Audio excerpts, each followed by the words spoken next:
በስመ አብ ወወልድ ወመንፈስ ቅዱስ አሐዱ አምላክ አሜን። ሰላም ውድ የተዋህዶ ልጆች እንደምን ናችሁ? አሜን። የእግዚአብሔር ስሙ ዛሬም ዘወትርም ለዘላለሙ የተመሰገነ ይሁንና በመጀመሪያ ይህን የዩቲዩብ ቻናል ስለጎበኛችሁ ለመሰግን እወዳለሁ። ያው ከፊት ገጹ ላይ እንዳያችሁት መጽሐፍ ቅዱስን በአማርኛ እንዲሁም በድምጽ ከዚህ መግቢያ ቪዲዮ በኋላ የምለቅ ይሆናል። ይህን ያደረኩበት ምክንያት አንደኛውና የመጀመሪያው ማየት ለተሳናቸው ነገር ግን ማዳመጥ ለሚችሉ ሁሉ መጽሐፍ ቅዱስን ከማንበብ ቢከለከሉ በማዳመጥ ማግኘት የሚገባቸውን እንዳያጡ ለማመቻቸት ነው። ይህን ስል ግን ማየት ያልተሳናቸውን ወይም ማንበብ ለሚችሉ እንዲያዩ አልተፈቀደም ማለት አይደለም።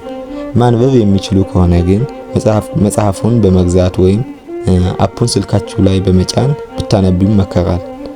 ይህም የማንበብ ልምዳችሁን ያዳብርላችኋል።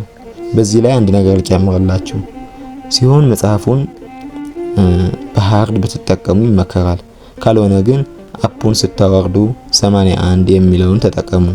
ያም በኢትዮጵያ ኦርቶዶክስ ተዋህዶ ቤተክርስቲያን የታተመውን መጽሐፍ ቅዱስ የተከተለውን አፕ መሆኑን እርግጠኛ መሆን ያስፈልጋል። ጀነራሊ ይህን በድምጽ የተለቀቀውን ይሁን በሃርድ ስታነቡ በቀን ቢበዛ 2 ምዕራፍ ይሁን። ብዙዎቻችን መጽሐፍ ቅዱስን ማንበብ ጀምረን የምናቋርጠው በአንድ የብዙ ምዕራፋትን እናነብና ወደ መሰላቸቱ እናመራለን።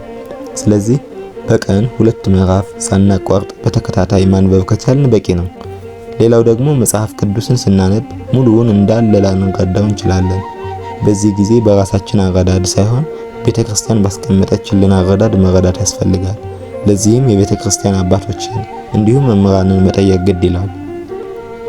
ይህን በምታነቡበት ጊዜ ማስታወሻን በመያዝ ማንኛውንም ግር ያላችሁን ነገር መጠየቅ ያስፈልጋል ማለት ነው።